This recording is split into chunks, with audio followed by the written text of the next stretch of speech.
Stakeholder analysis has 4 steps. Number 1 is identify the stakeholders. Who are they?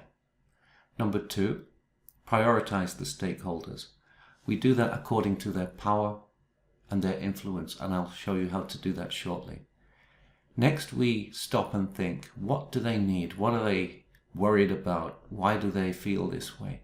What are they expecting from us?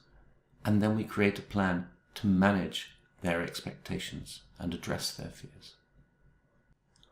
So the first step is to identify the stakeholders. Who are they?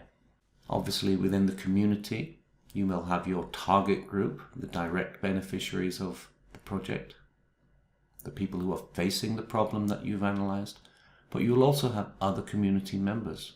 So if your target group are mothers, fathers will be another group. You'll have also local leaders and influencers. These can be community leaders, they could be a religious leader, business leaders, and political leaders within the community.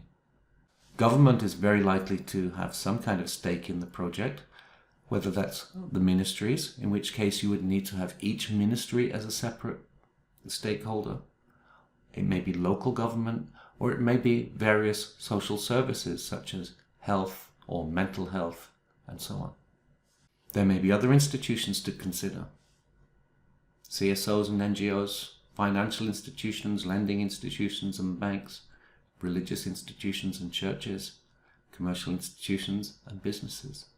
The police and the judiciary are another possible stakeholder. For example, a child labour project such as one I worked on recently with Syrian children in Turkey required the police to enforce the law and the judiciary to prosecute. And they became quite key stakeholders in ensuring that the project was successful. Similarly, the media, the press, can always be a potential ally. And if we do not work with the media, they can also be a threat.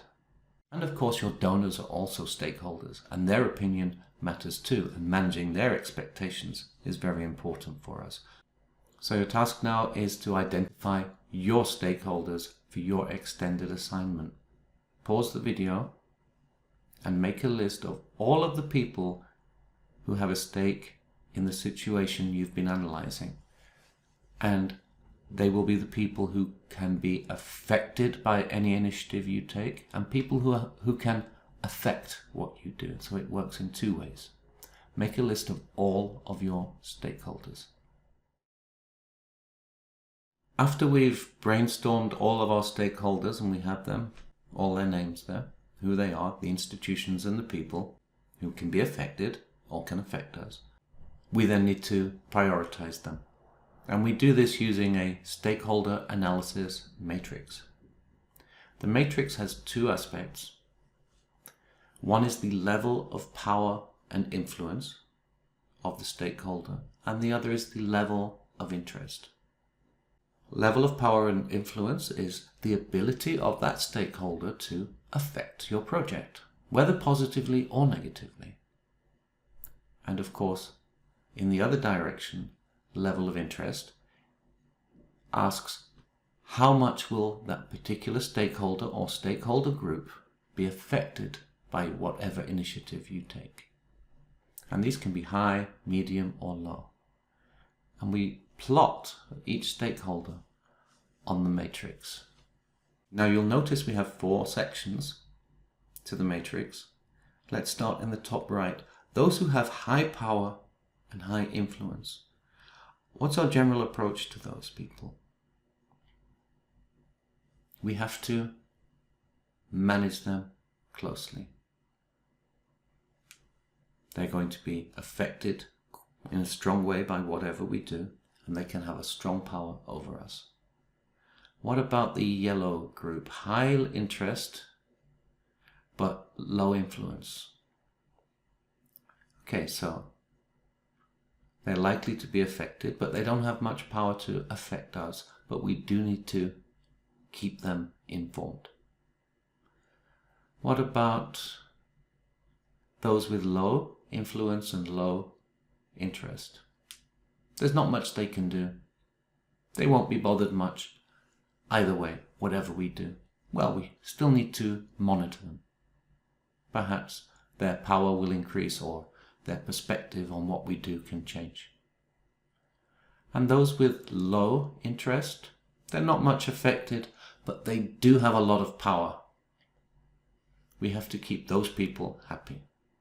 So now take your list of stakeholders and put them along the matrix and be quite precise about how high and how low, how much to the left, how much to the right, so that we have all of our stakeholders where they should be. Okay, I'm going to put a lot of questions out here right now, and for each stakeholder, use these questions to guide your understanding of them better. We want to know about what their needs are and what their fears are and what their motivations are and how they're going to react and how we're going to react if they react negatively. So bear with me. For each stakeholder, is their interest positive or negative? Are they enthusiastic that we're going to do something, or are they cautious or nervous? Maybe they stand to lose financially. Maybe they're afraid of losing power or status. Is their fear or their interest something that is emotional, or is it something more practical or pragmatic? Perhaps they're attached to tradition or religious values, or simply they don't like the idea of change. And what do we want from them? Do we want them to be our champions and advocates, or do we want them to be involved in the project in some way? Or do we simply want them to step back and let us get on with delivering the project? And what are they expecting from us? What do they need from us? And what kind of information will we need to give them to ensure their cooperation or reduce their resistance? So assume that we do have a stakeholder with a negative attitude. We need to understand what they're afraid of and ask ourselves, is there anything we can do to address their fears? Do they just need to be better informed? Do they need to understand our logic better? How can we gain their support, or at least reduce their resistance? What if we can't? What if we can't make them happy and they're going to oppose us? Do we have a plan for that? What's our strategy here? And what about these unhappy stakeholders? There will always be some. Every project has winners and losers. The unhappy stakeholders, maybe they don't have much power now, but what if they mobilize together, or if they have more powerful allies? Do we need to think about those secondary stakeholders also? So your task now, what do your stakeholders need? If you downloaded the spreadsheet, just concern yourself with the first 6 columns right now. The other columns we will come to in the next video. And list them: the stakeholder, the level of interest and influence, high or low. What do we need from them? And be free to explain in detail if necessary. And it's okay if what we need from them is they don't object. That's a good one. What are their interests and concerns? What motivates them? What's their fears or their interest? How are we going to gain their support or minimize any opposition? And what's the best way to communicate with this group or with this stakeholder if it's an individual?